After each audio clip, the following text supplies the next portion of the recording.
What's up? My name's Allan. I work at Hyde in Lower Greenville now. We're a craft cocktail bar. We also have a rooftop where we throw parties on Saturdays all day. So you get a little bit mix of both. Downstairs it's nice, a little more quiet, a little more finesse. Full cocktail menu. We know every classic out there, and then we also have our signature drinks. Upstairs we offer a few of our signature drinks, but you know it's club style. We serve everything in plastics. And it's a lot of one-and-ones, a lot of shots, a whole lot faster. So it's a good mix between both. It's a little bit of where I come from and something new to me. So I'm learning and feeling comfortable at the same time.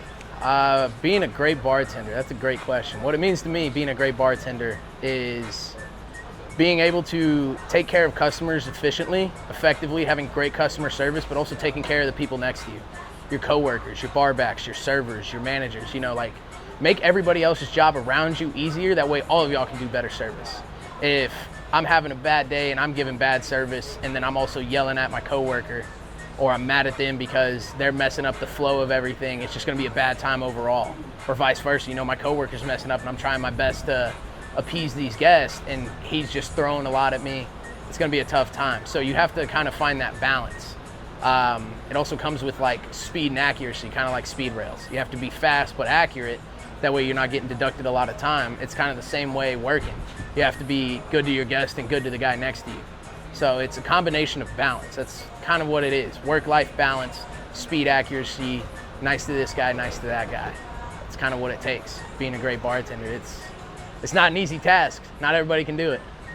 One of the greatest lessons I think I've learned behind the bar is treat every day like it's your last. Whether it's your last day at the job, your last day on earth, your last day walking, whatever it may be. Never be afraid to make somebody smile. Never be, try to be that shine somebody might need. It's tough sometimes these shifts are hard. People yell at you, people cuss you out. You might not show the greatest side of you sometimes, but you never know if it's your last one. So you can't take things for granted, no regrets. Always give it your all every day, because you never know if it's your last or if it's the guy you're serving. It might be his last. I've met some great regulars in my life, and then just one day they never showed up again. So it's a tough thing to try to not take things for granted, because we think we're promised tomorrow, but we're not. You just got to keep it going. My performance today, I'm disappointed. I got first. I had the fastest time. I'm not happy. I registered a 2:09 raw time, and all my practice times have been 20, 30 seconds faster. I'm disappointed. I came in with super high expectations today, and I kind of let myself down.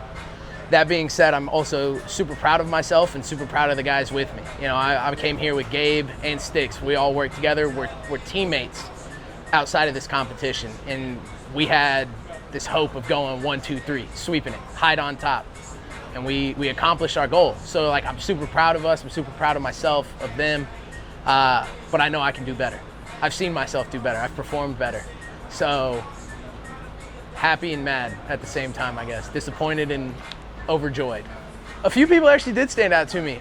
Julian was one of them. I have met him in passing. I've never seen him work. But when you announced the list of who it was, I did my research. I went and looked them all. I'm like, all right, who's this? Who's that? Who is she? Who's this guy? What's he about? Where's he work? Because being in this industry a long time and being with people who come in and out of the door, you almost get this grasp of, is this guy gonna make it? Does he have what it takes? You can almost tell off the first 5 seconds of meeting somebody. He was one of the ones that surprised me. I had a feeling he would make top 8, but him making, he got 5, 6, 7, somewhere in there. I don't know. He did pretty good. The other one I would say is Emily. Had no clue who she is, and then I see in the post you made about her that she's won Speedrailz before, and I'm like, oh, so maybe we do have some competition. So I did my research. I'm not worried. Haven't been worried. I think my biggest competition right now is myself. Is getting in my own head.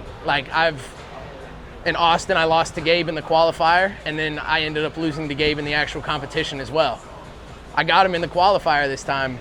It's about time I get him back in the competition as well. My head-to-head matchup in this one's going to be Tristan. He ranked 8th overall. Being here during the whole practice and the qualifying, I watched everybody. I was seeing, all right, who am I going to go against? Who am I going to go against? I don't think I'm too worried about Tristan. I mean, I don't know the guy, but I'm not scared of him, nobody else. Good luck. I hope you study. Yeah, you want some advice? Study the recipes and the rules, because if not, you're gonna lose. So when you added this whole craft aspect to the competition, I got a little worried. You know, I'm pretty new to the craft game, so I don't really know things very well, but I think I have a competitive edge that not a lot of people know. I was a chef for 3 years. I went to culinary school. I like to say, a more refined palate. I get what flavors mix and what flavors don't. I have an entire Bible on it that I know front to back. So I think that'll be slightly beneficial for me, but I've never had to create my eyes, a perfect cocktail. You know, taking a riff and trying to make it my own, but still surprise everyone. They enjoy it, and it's got some kind of uniqueness to it. So I think I have some work to do on that, especially when it comes to gin, especially Hendrix. I'm not a big gin drinker. Me and gin don't get along. So I've always kind of veered away from it. I'm more of a rum or tequila kind of guy. I've worked at whiskey bars, so I know a lot about whiskey, but gin is just not my forte. So it's gonna take a little bit of research and a whole lot of trial and error for me to be happy with the cocktail I can come up with. It's gonna be that's a whole nother battle within itself. Having the whole home court thing, it kind of depends on your view of what home court advantage is. To me, McKinney's not Dallas. McKinney's its own thing. Yeah, it's in the DFW area suburb, but it's still a 40-minute drive for me. It's not home court anymore. It's kind of a whiles away.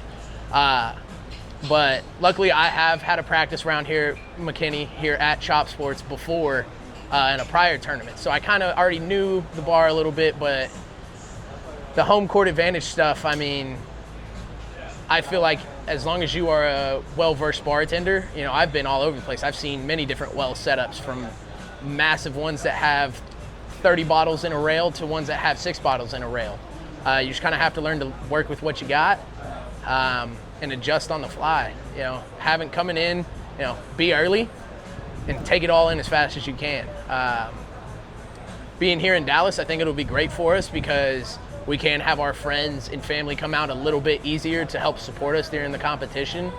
But winning and moving on to Houston, it's a whole new ball game because that costs a lot of money to get out there. Not everybody's willing to take the day off work and go out there to support you. You know, they can support you from afar, but being there in person is kind of what helps during the whole competition. So it's a little here and there. So we'll see how it goes.